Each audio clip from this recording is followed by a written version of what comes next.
Astronomy starts with vision. That's not just because optical astronomy is still the primary way we learn about the universe, but because we have to see the universe. Astronomy is based on observation, as is most science. It's how we see the universe with our eyes or with telescopes. And astronomy, like most sciences, starts with observations of patterns in the natural world. That's something that's built into everyone.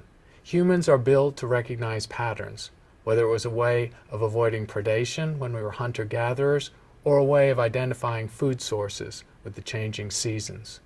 We're built to recognize patterns. We're really good at it. It has a survival mechanism, and it helps us as scientists too. It's important in astronomy and in science in general to see the world as it actually is. In this pair of images, we'll see a medieval view of how a cannonball travels. And this is based on Aristotle's mistaken idea from Greek philosophy of the 5th century BC, where an object does not have rest as a natural state of motion, and we can see the completely unnatural trajectory of the cannonball based on physics that was essentially wrong. Moving forward to Leonardo's painting of a cannonball trajectory, we see the parabolic arc that later is described beautifully by Newton's law of gravity. In this example, the artist, Leonardo, correctly portrays the trajectory of the cannonball based on observation, even though he had no theory of gravity to guide him. The example of Leonardo reminds us that centuries ago there was not the artificial distinction between science and the arts that there is now, which is unfortunate in my opinion. Leonardo was a polymath who worked equally in the worlds of science, engineering, and math. Another example, perhaps less familiar, as an artist, was Galileo. He published his beautiful watercolor and charcoal drawings of the moon and the things he saw through the telescope. Because, again, remember this was before photography, before electronic detectors. All you could record was what you saw with your eye, and recording it exquisitely with a painting is one way of doing that. So in Galileo's drawings of the moon, we see the topographical features that told Galileo this was another rocky world like the Earth. A very important part of the history of ideas leading to the fact that the Earth is not unique. When we talk about vision, we can extend this to include other senses too. One modern technique in science involves sonification, or turning visual or numerical data into sounds. It's one way of understanding the patterns in nature. This was done by Kepler, who was the first to understand planetary orbits. He talked about the harmony of the spheres, by which he meant each planetary orbit could be converted into a varying tone based on the frequency of the orbital period and its perspective as viewed from the off-centered position of the Earth. In this audio version of that, we hear the harmony of the spheres as successive planets are introduced with lower and lower tones moving out from the Sun.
Kepler didn't originate the idea of the harmony of the spheres.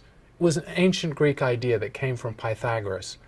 Pythagoras had a profound influence on all the scientists and philosophers who came afterwards, saying, for example, that the universe was based on number. And in modern science, we believe this. We believe that mathematical, numerical theories underlie nature. Pythagoras also talked about the harmony of the spheres. He thought that this celestial music was such that only enlightened people could actually hear it. In this second example, we dramatically hear what the entire universe might have sounded like in the first 10,000 years after the Big Bang.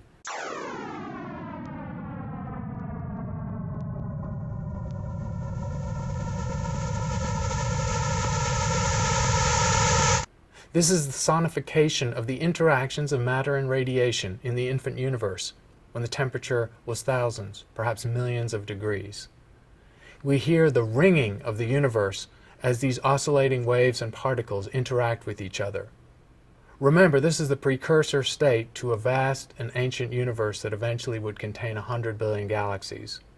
This work was done by Mark Whittle at the University of Virginia, and it's a dramatic example where we compress 10,000 years into about 10 seconds, and because the audible range of the true physics is 42 octaves below what we could hear, we upshift it to come into the audible range.